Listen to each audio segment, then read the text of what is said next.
खुलुमबाय जाफुंसार जायो।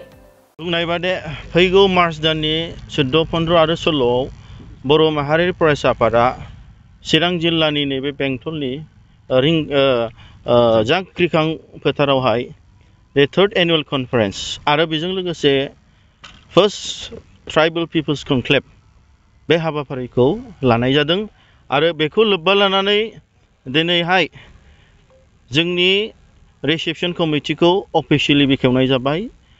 गिबियै बनसुनि फिरफिलाखौ बिरहोनायजों लोगोसे आरो नैबे लाइ खुन्थियाखौबो गायसननाय जाबाय। आसा खालामदों फैबाय थानाय समाव the first tribal peoples conclave आरो 3rd एनुअल कनफारेन्स बनसुनि बेवहाय बयबो रायजो राजा बिथांमोना फैनानै जोंनि मानगोनां आलासि बिथांमोननि जि थांखि जि फोरमायनाय आरो बर' माहारियारि फरायसा आफादनि जि मावनायखौ मोजां मोननानै जे जोंनि गेदेमा जोंनि मानगोनां मेघालयनि चिफ मिनिस्टार जाय बिथाङा गाहाय आलासि हिसाबै जोंनि बे हाबाफारियाव नुजाफैगोन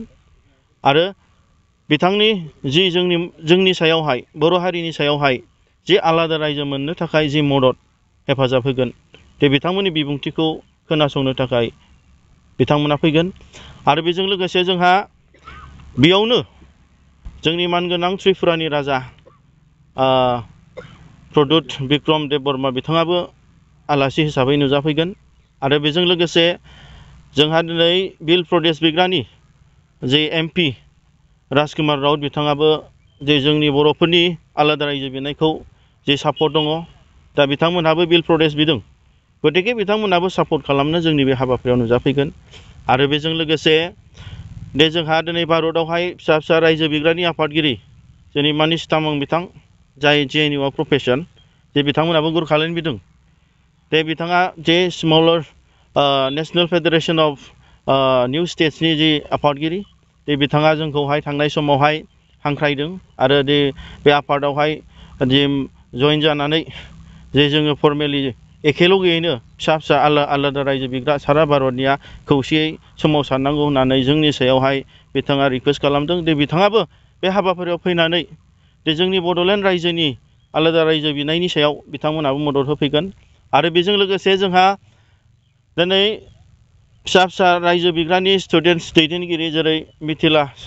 आलादा रायजो बिनायनि स्टुडेन्टस लिडार्सफोर विदर्भा प्रदेश बिग्रानि स्टुडेन्ट लिडार्सफोर बिथांमोनाबो बाहागो लाफैगोन आरो बेजों लोगोसे जोंनि नर्थ इस्टनि जिहेतु ट्राइबेल स्टुडेन्टस लिडार्स बिथांमोन जेरै मेघालयानि खासि गार' आरो अरुणाचल प्रदेश स्टुडेन्टस इउनियननि दैदेनगिरि जोंनि आसामनि ट्राइबेल स्टुडेन्टस लिडार्सफोर सोरबा जोंना टिवा मिसिं बिथांमोन राभा गोबां जोंनि कार्बि नङा होमबा बिथांमोनाबो जोंनि हाबाफारियाव बाहागो लागोन आरो जोंनि बनसुनि जे जोंनि सिमां दं आलादा रायजो सोरजिनायनि बेयावहाय बिथांमोना मैखोम भाबै बाहागो लाफैगोन।